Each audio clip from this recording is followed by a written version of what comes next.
Hello everybody, today we are in the town of Pula. We're actually at the southern end of the peninsula up in the northwestern end of Croatia, and we're actually staying near the park, like Kamenjak Park, but we drove up to Pula so we could check out the amphitheater here. I did not know this existed until a couple weeks ago, but it's a Roman amphitheater. We haven't read any signs yet. I'm not sure how old this thing is, but it's in pretty good condition. I'm pretty sure they keep it restored, but just enough that it still looks really old, and it's pretty cool. And it's an oval shaped amphitheater. I'll let you check it out here.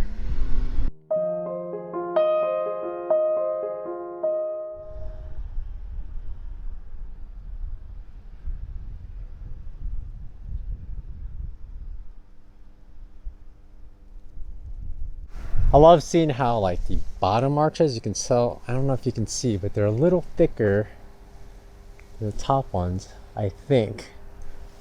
And they really did a good job preserving like these little ledges along the parts. And there's even like little holes up here. It's pretty wild. And it's just the walls. And the biggest thing I'm surprised about, the structure is so old that like this is like, there must have been some earthquake or something that could just rattle it and just knock it all down, but it all stands up to thousands of years. But let's go see how old this thing is. So Pula is a harbor town that's kind of in a little bay, I guess, so it's really well protected against the waves, and the Coliseum is right against it in Old Town itself. Pretty amazing.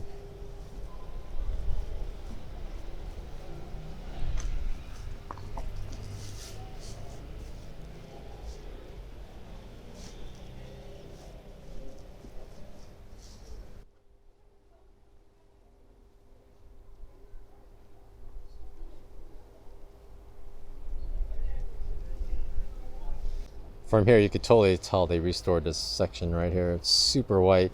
You'd think they try to match the stone colors a little better. Maybe with age, it's going to match up.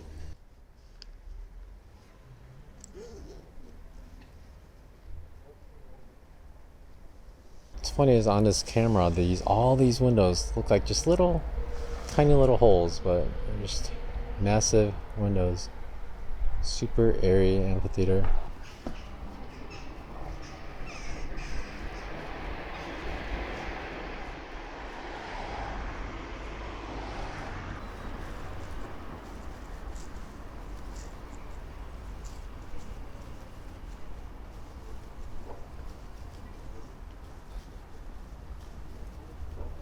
There's the ground floor, and look below here where we got doors. This must be where they brought in stuff for the shows, as far as like animals and gladiators probably as well.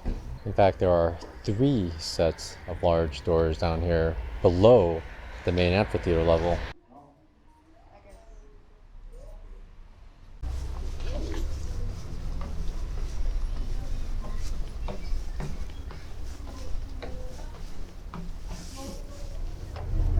Wow, looks amazing with the clouds and everything. Beautiful out here. Jeez.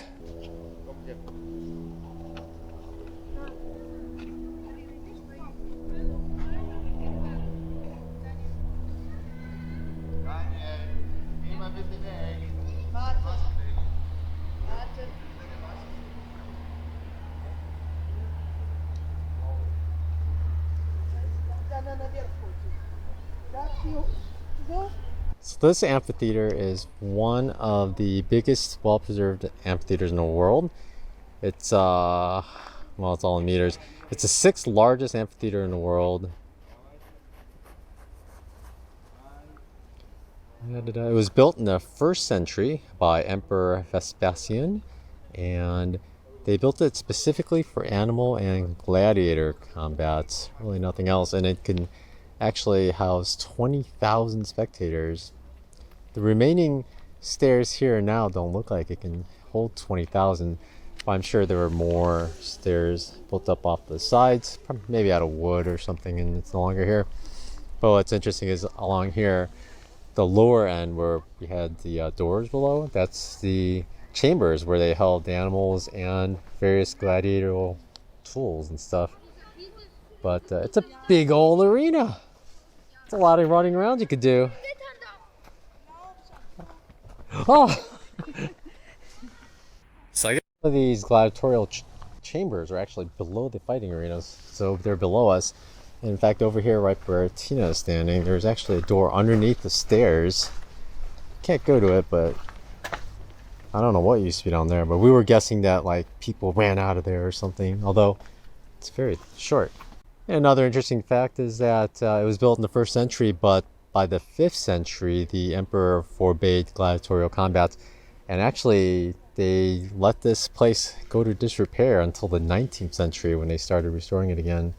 So it's amazing that nobody cared for this thing for like 1400 years, and it's still held up so well. It's amazing. It's always quite astonishing to me the level of technology they had 2,000 years ago. They just built something and it just stands for over 1,000 years on its own. It's amazing. Here are the seats again, and look at the side, it just rocks. But I'm guessing it's hollow underneath with some frame network and they store things underneath, but just massive amount of rocks. It's amazing. Oh, there goes the bell. You can totally see the stairs over there, and then just these old buildings that, you know, used to be buildings. And we were guessing the rich people stayed up there. But the ruins of the old building, there's so many of these buildings here actually. It's like half of it was like this. But we were also guessing that there were stairs built on top of it, maybe out of wood at some point. But of course, that's a restored section, but that also looks like a rich people section. So they probably had clear views. But anyway, it's just so wild looking at these walls because there's nothing supporting them. There aren't like extra trusses like going off to the sides. It's just the wall, and they're standing. And they just stood there for over 1,000 years with nobody taking care of it. It's quite amazing. And it's amazing they just let us walk in here and just kind of walk around. It's nice. It was really nice.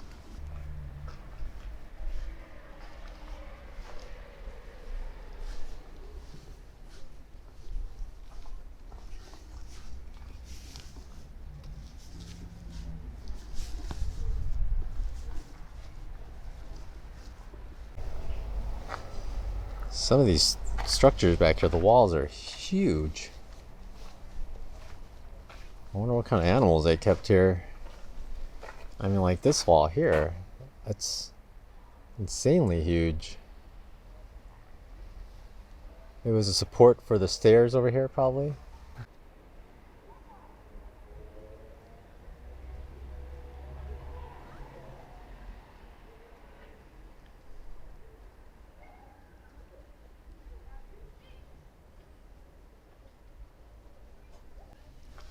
I came up these stairs. These are behind the seating area, and look, stairs. This is what it must have been like almost a couple thousand years ago for people to come over here. People seated all across here. Look how amazingly well curved the seats are. I just love the architectural skill they had back then. It's amazing. It's also really interesting. The seating area is flatter, even, and the foot area is kind of rough.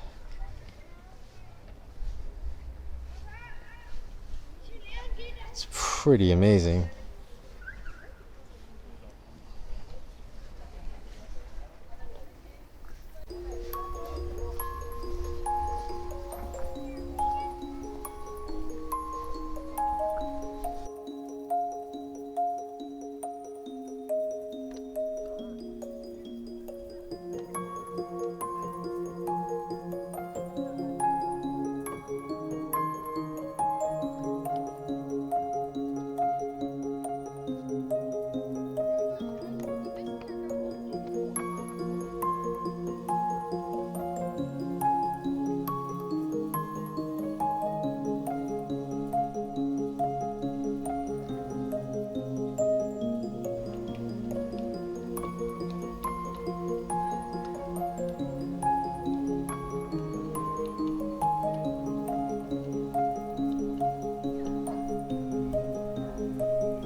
I guess in the old days they had statues up on the second level where people couldn't really get to, but the stairs actually went up to just below it. So, but they had statues up on all of them. And down here, check out this arch, much thicker, and check it over here.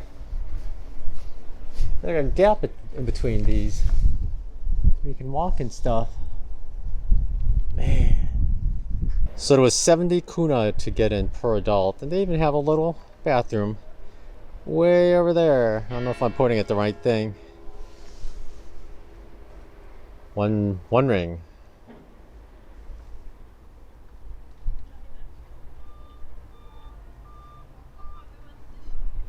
Oh, there's beautiful clouds back there.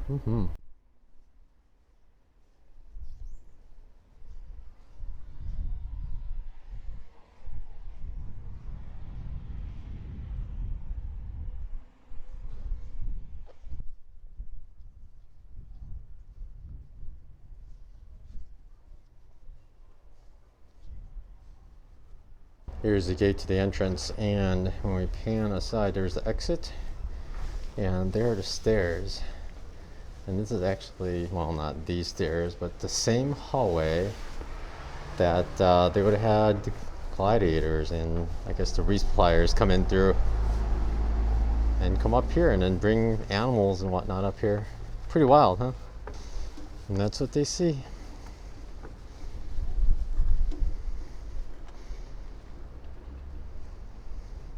So this is number 17 in the exhibition area, and there's another gate again, and here's a tunnel. And I thought for a second I was here. I thought it was kind of weird, but no, it's the exhibition area. There's another gate.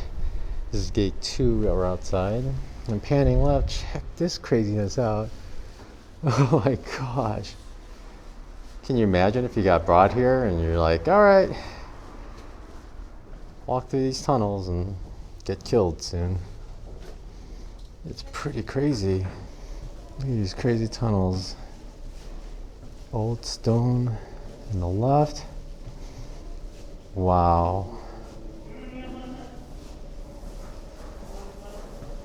I wonder if we're gonna find some archaeological remnants. Holy cow. What is all this? Oh my gosh. I'm not quite sure what this is, but there's a press. And there's a couple of spinners, and I think it's for like pressing olive oil. I don't know. What in the world is this for, and why is it here? It's just full of old vases and artifacts, I guess. Yep, looks like my guess is correct. These are remnants for processing oil, things for processing oil. There are stone presses and channels for outflow of oil. They must create so much oil that they needed channels to divert the oil. Wild. This is a grinding wheel. You just get some people, I guess, and press it to go round and round, and it presses the olive oil. And it's tilted, so it kind of pushes in as it goes. That's amazing. It's so old. I don't think it has anything to do with this amphitheater, though. Not quite sure how this one works, but another device for making olive oil, I think. If I first saw this, I would assume it was a bathtub or something, but nope, it's probably for the olive oil.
Here we are at the entrance to Powieszny I Pomorski.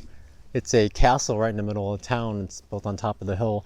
I say it looks like a ninja star. I'll show you the satellite pictures of what it looks like, but it's closed off season. So just like Zerostrasse, it's like a series of tunnels that went underneath some parts of the city. But it's all closed because of construction, which makes sense because there's not too many tourists and the weather isn't quite bad yet. But that's the price you pay. Come into down season, you get very, very fewer tourists, so it's much more pleasant, but some things are closed. But there is a trail that goes around the whole thing though, so definitely go check it out. The other cool thing is there's actually like a moat that goes around the whole thing. It's totally walled off. It's quite a drop. And then you gotta go up, it goes around the whole thing, so it's really nice. And you get to walk around the outside of the moat. And there's one side that's open over here. I think that's just for lawnmowers to come in and clean this up. But you can actually hike to the end and you gotta come down and walk around. It's a pretty cool place, definitely worth coming up, and you get some good views.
And after that, we left Croatia and made our way to Germany and avoided having to quarantine at all. Overall, we spent 2.5 months in Croatia, explored many islands, many beaches, and amazing structures throughout. I would highly recommend Croatia to anybody wanting to travel Eastern Europe. Thanks for watching, folks, and I hope you enjoyed this series.